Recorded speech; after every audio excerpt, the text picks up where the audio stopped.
This is a new virus, new disease, new pandemic, and when you go back to a situation like March or February, everybody was learning. Everybody was learning. We were also learning. We were, in a way, somewhat late into the pandemic. And at that point in time, you may all remember that every diagnostic kit was being imported. There were hardly any labs, as you know. We started with one lab, and today we have close to 1,600 odd laboratories. So we had to be strategic, and also remember at that time it was largely travel related, relatively small size of outbreak that we were dealing with. So our testing strategy has been based on the science, based on evidence, and based on experience. And it has been responding to the changing situation in regard to the pandemic. Nowadays we are doing three kind of testing. One is the RT-PCR test, that is the gold standard. Another is the antigen test, what we discussed. I mean, अगर हम बहुत ज़्यादा एक मास population में करते हैं तो उसमें हम एक एंटीजन टेस्ट करते हैं, जिसमें जो टाइम है वो काफ़ी कम लगता है. और एक एंटीबॉडी टेस्ट, जैसा कि अभी आपने सुना होगा, सीरो सर्विलेंस. एंटीबॉडी टेस्ट जो है वो डायग्नोस्टिक पर्पस के लिए नहीं है. एंटीबॉडी से ये पता चल जाएगा कि हमारी कितनी पॉपुलेशन है जो कि अभी इन्फेक्टेड हो चुकी है, जबकि एंटीजन टेस्ट और RT-PCR ये दोनों आपके डायग्नोस्टिक पर्पस के लिए यूज़ होता है. बट इसमें जो ध्यान रखने वाली बात है कि एंटीजन टेस्ट जो हम कर रहे हैं कंटेनमेंट जोन में या एक मास पॉपुलेशन में, अगर एंटीजन टेस्ट नेगेटिव आता है पर पेशेंट सिम्टोमेटिक है, वो पर्सन सिम्टोमेटिक है, सस्पेक्ट, तो उसका दोबारा से RT-PCR टेस्ट करना ज़रूरी है. क्योंकि अगर हम उसका फॉलोअप नहीं करेंगे, खाली एंटीजन टेस्ट के भरोसे रहेंगे, तो हो सकता है वो इन्फेक्टेड हो और वो आगे इस ट्रांसमिशन को बढ़ा सके. जिस तरह से अभी हम ट्रेंड देखते हुए आ रहे हैं, तो इस चीज़ का इसमें विशेष ध्यान रखने की ज़रूरत है. और मार्च से लेके जो भी अभी हम बात करें, अभी तक फ़िलहाल जो है गोल्ड स्टैंडर्ड टेस्ट इसके लिए RT-PCR है. हमें एक ऐसे व्यवस्था बनानी चाहिए, ऐसा माहौल बनाना चाहिए कि टेस्टिंग से डरना नहीं है. हमें ये भी खबर आती है, पता चलता है कि अगर आपको सिम्टम है, खांसी है, बुखार है, तो अवॉइड भी किया जा रहा है. अब तो इतनी टेस्टिंग है कि टेस्टिंग सरकारी सिस्टम में और प्राइवेट में भी किसी हद तक रेडिली अवेलेबल है. लेकिन कहीं कहीं जब ये सुनने में आता है कि तकलीफ है लेकिन मैं टेस्ट नहीं कराऊंगा, ये अच्छी चीज़ नहीं है.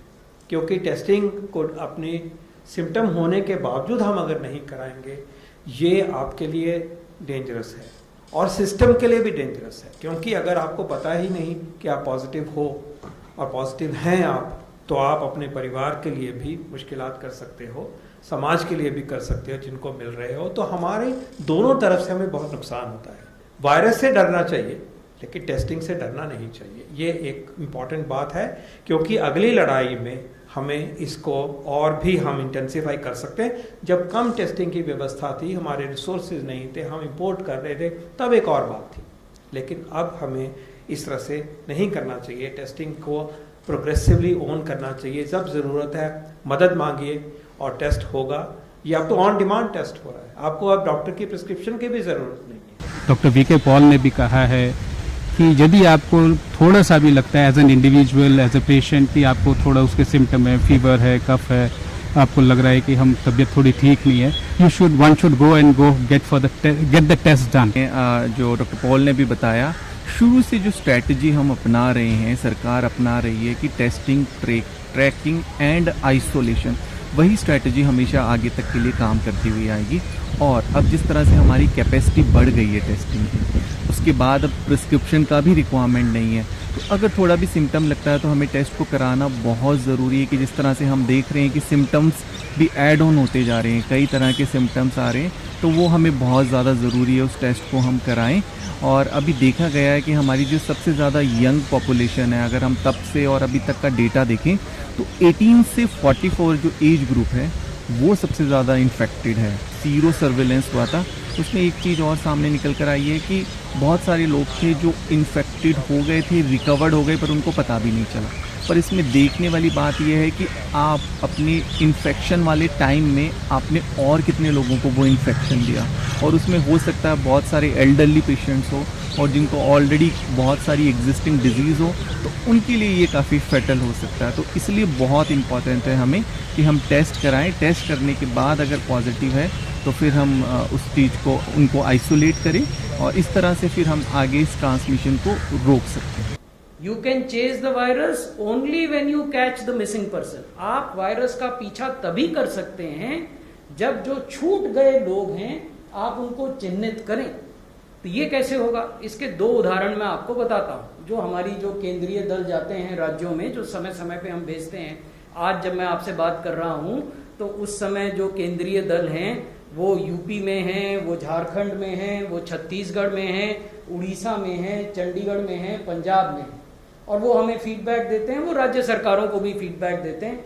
तो उनके द्वारा प्राप्त फीडबैक के आधार पर हम ये आपसे साझा कर सकते हैं कि अनेक राज्य ऐसे हैं जहां रैपिड एंटीजन टेस्ट में जब कोई व्यक्ति नेगेटिव हो जाते हैं लेकिन उनमें लक्षण हैं, यानी symptomatic negative people, as a result of the rapid antigen test, उनको आवश्यक रूप से आरटीपीसीआर टेस्ट कराया जाना है। हमने ये पाया कि अनेक ऐसे लोग हैं जो कि सिम्प्टोमेटिक नेगेटिव थे रैपिड एंटीजन टेस्ट में, लेकिन उनके आरटीपीसीआर टेस्ट नहीं हुए। तो वो लोग जिनको आप इस व्यवस्था में चिन्हित नहीं कर पा रहे, कैच नहीं कर पा रहे हैं, वही इन्फेक्शन को फैला रहे हैं। जो आपने 3 जो पॉइंट बताए कि भाई पहले टेस्ट करो, उसके बाद उसको आइडेंटिफाई करो और आइसोलेट करो, क्योंकि यदि 1 लाख लोग बीमार हो रहे हैं और यदि वो कई हज़ार को या कुछ अपने इर्द गिर्द कुछ सैकड़ों को भी करेंगे तो वो नंबर बहुत बड़ा हो जाएगा। जो हमारी स्ट्रैटेजी जैसे हमने बात की कि ट्रैक करना बहुत ज़रूरी है, एंड इसमें अगर ये नंबर्स इसी तरह से बढ़ता रहा अनकंट्रोल तो ये हर चीज़ को अफेक्ट करेगा। ये हमारी नेशनल सिक्योरिटी को अफेक्ट करेगा, ये हमारे हेल्थ सिस्टम को अफेक्ट करेगा, हमारी इकोनॉमी को अफेक्ट करेगा। अभी मैंने कई डॉक्टर्स का स्टेटमेंट सुना है कि अब हम थक गए हैं, कब से वो इस तरह की ड्यूटी जो अपने फ्रंट लाइन कोरोना वॉरियर बन के काम कर रहे हैं, पर अब इतना लंबा समय आ गया और अभी हम देखें कि बीच में करीबन 2 महीने जो था डेटा कम होता जा रहा था, पर अब फिर से वही डेटा उसी रफ्तार से इंक्रीज हो रहा है। और दूसरा हमने देखा कि सीरो सर्विलेंस में भी निकल कर आया कि जो इन्फेक्शन रेट था वो हेल्थ केयर वर्कर्स में काफ़ी ज़्यादा था, और अब हम अभी भी देख रहे हैं तो हेल्थ केयर वर्कर सबसे ज़्यादा इन्फेक्ट हुए हैं। उनमें देखा गया है कि उनका वायरल लोड भी काफ़ी अधिक होता है, मतलब वो कई बार मल्टीपल टाइम्स इन्फेक्ट होते हैं। तो हमें इस मामले में और भी चौकन्ना रहना पड़ेगा कि जिस व्यक्ति में सिम्टम्स हैं वो उसका परिवार जल्दी एक्शन ले। सिम्टम है तो जल्दी टेस्ट कराए, क्योंकि दूरी थोड़ी बढ़ जाती है, एम्बुलेंस अरेंज करनी है। जो हेल्थ सिस्टम की रिस्पांस करने के लिए एक थोड़ा सा और रूरल हमारे कम्युनिटी भाई बहन जो हैं उनको जोड़ने के लिए एक तरफ कंट्रोल की बात आती है, दूसरी तरफ एफिशिएंसी की बात आती है, तीसरी तरफ ये बात है कि केयर सीकिंग जो है वो हमें और भी अलर्ट होकर करनी है और एक दूसरे के लिए ये मैसेज देना है कि देर नहीं होनी चाहिए, देर नहीं होगी, सर्वाइवल बहुत बहुत अच्छा है। आपके यहाँ कितने टेस्ट होते हैं? I think this licence must be for all India. थोड़ा उसके बारे में बताएं, जो आपको टेस्ट से क्या एक इन्फरेंस आप लोग निकाल पा रहे हैं। अगर हम डेटा की बात करें शुरू से, तो इनिशियली हम मई जून के अंदर डेटा काफ़ी ज़्यादा बढ़ रहा था नंबर्स में। उसके बाद अगस्त में ये डेटा डिक्लाइन हुआ। अगस्त के बाद ये डेटा पहले जो 50, 60, 70% तक पॉजिटिविटी रेट पहुंच गया था, अगस्त में आते आते वो 6%, 6 to 7% के ऊपर अटक गया। उसके बाद वो डेटा नहीं बढ़ा। फिर थोड़े फेस्टिवल आए, उसके बाद फिर से डेटा इंक्रीज़ हुआ कि थोड़ा सा जो लोग हैं वो कैजुअल हो गए हैं। फिर से वो जो शुरू से गाइडलाइंस आई थी उनका ध्यान नहीं रख रहे हैं, तो इसलिए फिर से जो ग्राफ है पॉजिटिविटी रेट का, ट्रांसमिशन का, वो बढ़ गया है। Plasma therapy is a therapy that has been used for more than 100 years now in some form or the other for various virus infections. It was used in Ebola, it was used in other viruses, it has also been used in COVID. आपके यहाँ कोई plasma की आपने कोई bank ऐसा रखा है या आगे प्लान कर रहे हैं या इसकी ज़रूरत आप समझते हैं आपके यहाँ स्टार इमेजिंग? जी, जैसे कि हम डायग्नोस्टिक में हैं तो डायग्नोस्टिक में जो है थेरेपेटिक इस तरह के ट्रीटमेंट की कोई ज़रूरत नहीं पड़ती। तो हमारा जो फोकस है सिर्फ टेस्टिंग की क्वालिटी, टेस्टिंग के नंबर, टेस्टिंग की कैपेसिटी बढ़ाने पे है। हॉस्पिटल हेल्थ केयर के अंदर जो है प्लाज्मा बैंक्स इस तरह के अवेलेबल होते हैं और सरकार ने भी कुछ प्लाज्मा बैंक बनाए हैं जहाँ से अप्रोच कर सकते हैं, क्योंकि इसमें देखा गया है कि अगर शुरू के दिनों में टाइम से डायग्नोस्ड हो गया तब अगर दिया जाता है जो देखा गया है तो वो बेनिफिशियल है। एम्स के डायरेक्टर हैं डॉक्टर गुलेरिया ने भी इस चीज़ के ऊपर काफ़ी एम्फेसिस किया है कि लोग हाइड कर रहे हैं अपने सिम्टम्स को और हमारे पास तब पहुंच रहे हैं जब उनको ऑलरेडी बहुत सारी प्रॉब्लम्स और कॉम्प्लिकेशंस हो चुके होते हैं, जैसा हम अभी देख भी रहे हैं। वो दूसरे को इन्फेक्ट भी कर चुके होते हैं और जैसा देखा भी जा रहा है कि अभी और भी कुछ इस तरह की रिसर्च चल रही है और उसमें देखा गया स्पेसिफिकली मेल के अंदर वो ज़्यादा इस चीज़ से अफेक्ट हो रहे हैं कि उनकी लंग हेल्थ थोड़ी कंपैरेटिवली डिटोरिएट होती है। हम देखें कि अगर महिलाओं और पुरुषों में कंपैरिजन किया जाए तो जो स्मोकिंग का हैबिट है वो पुरुषों में काफ़ी अधिक होती है, जिसकी वजह से उनकी लंग हेल्थ कमज़ोर होती है और उनको जैसा सबसे ज़्यादा जो हमारा कोरोना वायरस है वो लंग्स को अफेक्ट करता है। ICMR ने अभी कुछ जो गाइडलाइंस अपनी बताई है कि कब कब हमें टेस्ट करना है। इन्फेक्शन ठीक है, हमें सिम्टम हो रहे हैं उसके लिए हमें टेस्ट करना है कि अभी हमें डिजीज़ है कि नहीं है। इसके अलावा भी अगर आपकी कोई सर्जरी होती है तो उससे पहले आपको टेस्ट कराना है। प्रेगनेंसी के अंदर भी आपको आपका जो है टेस्ट कराना है। इसके अलावा डायलिसिस के लिए आपको टेस्ट कराना है। अपनी फैसिलिटीज़ को एक्सपैंड करने की कोशिश कर रहे हैं ताकि जो लार्जर नंबर की रिक्वायरमेंट होगी उसके लिए आपके स्टार इमेजिंग तैयार हो। जी बिल्कुल, जैसा अभी आपने बताया और ये गवर्नमेंट की तरफ से डायरेक्शंस भी आई थी प्राइवेट लेबॉर्टरीज जो ICMR से अप्रूव्ड है कि उनको अपनी कैपेसिटी बढ़ानी है, तो इसलिए हमने अपनी कैपेसिटी बढ़ाई और अभी हमें नंबर्स को ना ध्यान रखते हुए कैपेसिटी को इंक्रीज़ करते हुए रहना पड़ेगा कि अगर हम देखें कि अभी कुछ टाइम बाद फिर नंबर्स कम हो गए तो अपनी कैपेसिटी को तो हमें इन्हांस करते ही रहना पड़ेगा कि जैसे अभी 2 महीने में बीच में ये वाला जो एक गैप आया उस टाइम शायद हमें लगा कि नहीं अब कोरोना दिल्ली में कम हो गया है। और सर अभी तो फेस्टिवल सीजन, दिवाली, दशहरा और नया साल और क्रिसमस, बिल्कुल विंटर्स में हम किस तरह के नंबर्स होंगे उसके लिए हम अभी प्रिडिक्ट नहीं कर सकते, तो इसलिए हम नंबर्स को ना देखते हुए अपनी कैपेसिटी को इन्हांस करते रहें, बढ़ाते रहें। और अभी भी बहुत सारे लोग हैं जिनका टेस्ट नहीं हुआ है, जिनको और कुछ तो एसिम्टोमेटिक पेशेंट्स भी हैं जो पॉजिटिव आते हैं, तो उनका भी टेस्ट होना ज़रूरी है। जब हम प्रतिदिन टेस्ट करते हैं तो हम क्या टेस्ट कर रहे हैं? हम ये टेस्ट कर रहे हैं कि कितने लोगों के शरीर के भीतर एंटीजन है, संक्रमण है, बीमारी है।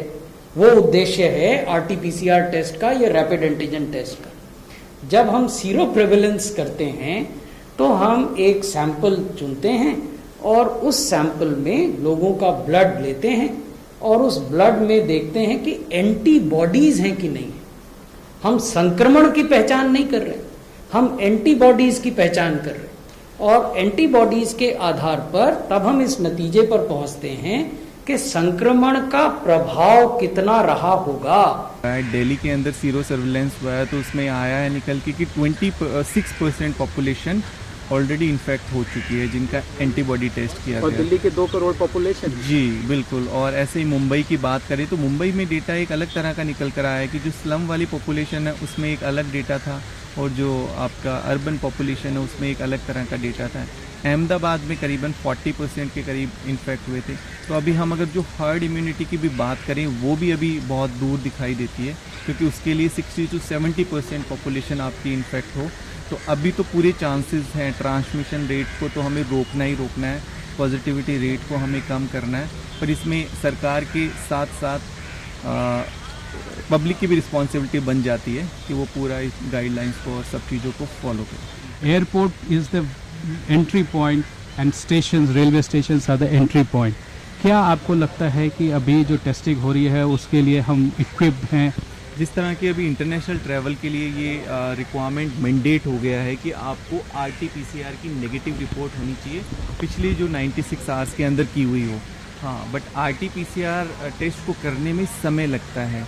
जिस तरह से अगर कोई पैसेंजर वहाँ पर जा रहा है एयरपोर्ट के अंदर और उसको सैंपल कलेक्शन की वहीं फैसिलिटी दी जाए तो और रिपोर्ट भी वहीं पे प्रोवाइड की जाए तो ये पैसेंजर्स के लिए काफ़ी बेनिफिशियल हो जाएगा। हमारे पास भी इस तरह की बहुत सारी इंक्वायरीज़ आ रही है और हम भी गवर्नमेंट को अप्रोच कर रहे हैं, क्योंकि इसमें कुछ पीपीपी मॉडल तैयार करने की बहुत ज़्यादा ज़रूरत है और गवर्नमेंट को भी प्राइवेट सेक्टर्स को बात करके हमें अप्रोच करके इसको मिलके इसके लिए काम करना पड़ेगा। अब जिमिंग और स्पोर्ट्स के जो एक्सरसाइज सेंटर्स हैं वो भी खुल गए। स्पोर्ट्स अथॉरिटी ने भी अपने सारे स्पोर्ट्स के फैसिलिटीज़ को खोला है, एथलीट्स को लाया है और हमारे यहाँ उसमें चैंपियन एथलीट्स भी, वर्ल्ड के चैंपियन एथलीट्स भी होंगे। तो उनको उतने बड़े नंबर को केटर करने के लिए क्या आप इक्विप्ड हैं? जी, जैसा अभी हम बात कर रहे थे कि सिविल एविएशन में हमारा इसमें ये रिकमेंडेशन है कि जो एयरपोर्ट है, एयरपोर्ट के ऊपर ही बूथ होनी चाहिए। उन बूथ पे आराम से कन्वीनियंटली सैंपल दिया जा सके और एक सेपरेट वेटिंग एरिया जहाँ पर जब तक रिपोर्ट नहीं आए वो पैसेंजर अपना वेट कर सके, तो वो एक सजेशन होगा। सेम इसी तरह के जो बूथ है वो हम रेलवे स्टेशंस पर भी बना सकते हैं, जहाँ पर अपनी सैंपल दे सकते, हाँ, जहाँ पर ज़्यादा फुटफॉल हो और जहाँ पर वो सैंपल देकर अपनी टेस्ट रिपोर्ट के लिए एक सेपरेट वेटिंग एरिया उनके लिए बनाया जाए और वहाँ पर हम उनकी रिपोर्ट को प्रोवाइड कर सकें। जी बिल्कुल, मैं विज़न टीवी वर्ल्ड के माध्यम से ये बताना चाहूँगा, शुरू से जिस तरह से हम बात कर रहे हैं कि take care but don't panic, है ना, घबराना नहीं है हमें, पर हाँ ध्यान ज़रूर रखना है, अटेंशन में रहना है। पर घबराने वाली, जिस तरह से हमने देखा भी है कि जो मोर्टेलिटी रेट है इंडिया के अंदर वो काफ़ी कम है, हाँ, पर ये ज़रूर है कि अगर अभी जैसे हमने देखा कि जो डेटा दिखा रहे हैं कि हमारी यंग पॉपुलेशन इन्फेक्टेड है, पर हमें अपने एल्डरली लोगों को सेव करना है। हो सकता है हमारे घर में जो पेरेंट्स हैं उनको उस चीज़ से काफ़ी प्रॉब्लम हो सकती है, तो इसलिए हमें ध्यान रखना है, पैनिक बिल्कुल भी नहीं होना है। हाँ, इसलिए लगता है कोई भी ऐसे सिम्टम, अपने डॉक्टर से बात करिए, उसके बाद टेस्ट कराइए, टेस्ट कराने के बाद जो भी गाइडलाइंस है उनको फॉलो करिए। संदीप जी, आखिर में आप क्या एडवाइस करेंगे अपने एक्सपीरियंस, आपके स्टार इमेजिंग में आप हर एक दिन सैकड़ों लोगों का ये टेस्ट कर रहे हैं कोविड के इलनेस का, आप उनको क्या एडवाइस करेंगे? जी, मैं इसमें यही एडवाइस करना चाहूँगा कि नंबर ऑफ़ पॉजिटिव पेशेंट से बात हुई है, जिस तरह से चलता है, बहुत सब लोगों के एक्सपीरियंस जो उन्होंने अपने शेयर किए। सबसे इम्पॉर्टेंट जो अभी हम बात कर रहे हैं इम्यूनिटी की और अपनी लाइफस्टाइल की, ये जो लाइफस्टाइल है और कोरोना ने भी हमें सिखाया है कि जो हमारी लाइफस्टाइल को अगर हम ठीक रखेंगे तो ये हमारे लिए सबसे एक इम्पॉर्टेंट। कई जो बहुत रिकवर होकर आए हैं पेशेंट, उनका सिर्फ ये था कि हमने बहुत अच्छी एक लाइफस्टाइल शुरू से मेंटेन करके रखी है। तो एक तो सबसे इम्पॉर्टेंट है कि हाँ, अब फ़िलहाल हम समझ जाएं और अपनी लाइफस्टाइल को ठीक रखें। दूसरा, एक और चीज़ जो सामने आ रही है कि अल्कोहल एंड ड्रग्स, वो भी सबसे ज़्यादा अफेक्ट हो रही है, उनकी भी हेल्थ सबसे ज़्यादा अफेक्ट हो रही है। तो कुछ इस तरह की चीज़ों को भी हमें अपनी लाइफ से हटाना पड़ेगा। एंड थर्ड सबसे इम्पॉर्टेंट चीज़ है कि जो साइकोलॉजिकल इम्यूनिटी है, जो इमोशनल कई बार ब्रेक डाउन हो जाता है। ऐसा हमने देखा गया है कि कोई यंग बच्चा है, यंग पेशेंट है, बट वो इमोशनली बहुत ड्रेन्ड है तो वो हॉस्पिटलाइज हो जाता है। बट कोई एल्डरली 80-90 ईयर्स का, उसकी विल पावर स्ट्रॉन्ग है, वो इमोशनली स्ट्रॉन्ग है, तो उसको कुछ भी नहीं होता।